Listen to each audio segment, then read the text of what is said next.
kita ungkap misteri diplomat muda yang ditemukan tewas, kepala dibungkus lakban dan plastik.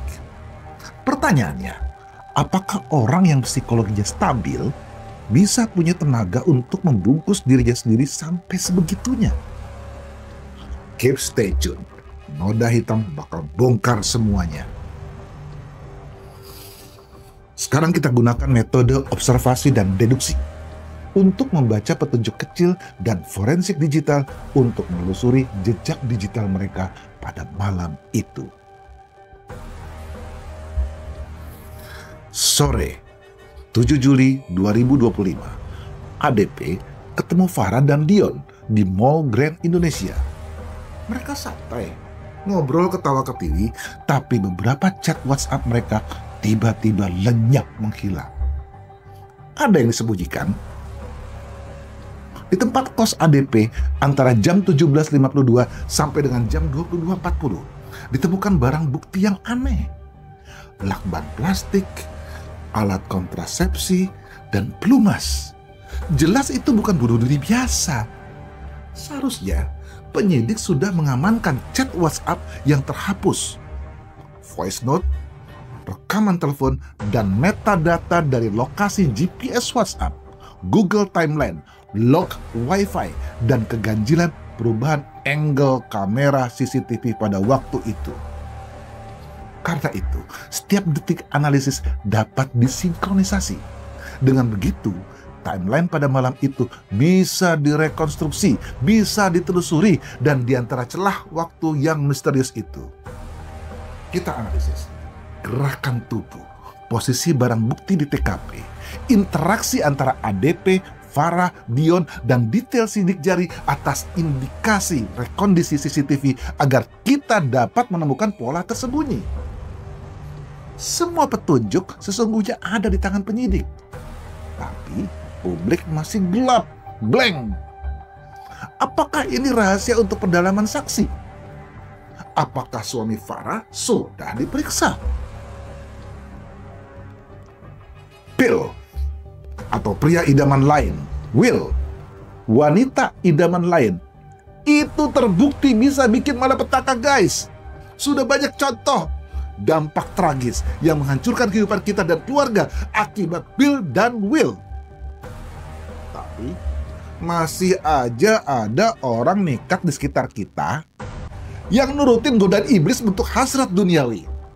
Coba kita ingat kasus Sambo.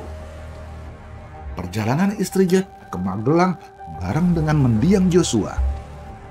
Beda kendaraan dengan Sambo, beda waktu tiba, dan berbeda info dari ajudan Sambo. Vibes-nya mirip. ADP, Farah, Dion, dan suami Farah punya celah waktu yang misterius yang masih perlu diusut oleh penyidik. Pertanyaannya, siapa yang menggerakkan puzzle ini dari balik layar? Dan apa yang sengaja disembunyikan dari kita semua?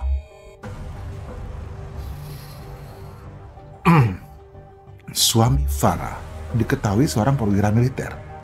Tapi publik gak tahu sejauh apa dia menyadari tentang interaksi antara istrinya dengan ADP. Apakah profesional doang? Atau ada rahasia misterius?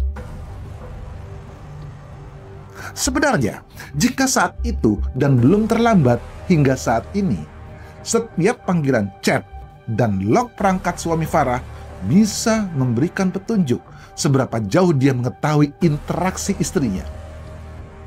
Kembali lagi, analisis observasi deduktif.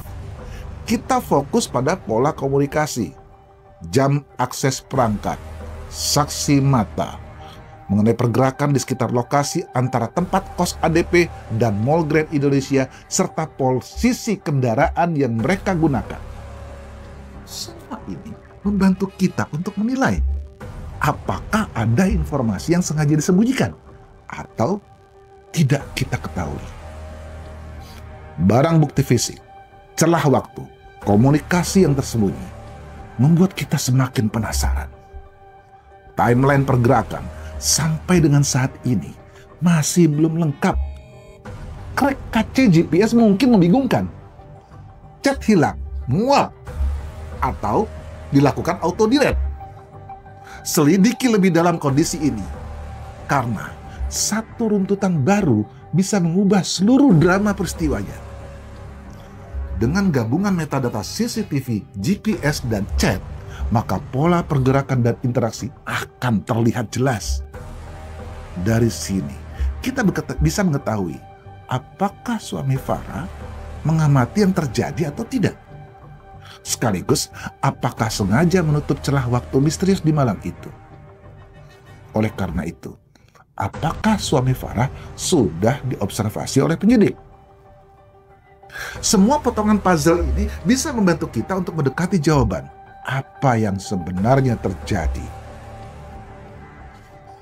Jadi, gabungan barang bukti fisik, chat WhatsApp, metadata, GPS, log Wi-Fi, rekondisi ulang CCTV, dan pergerakan kendaraan akan membentuk sebuah timeline runtutan kejadian yang lengkap.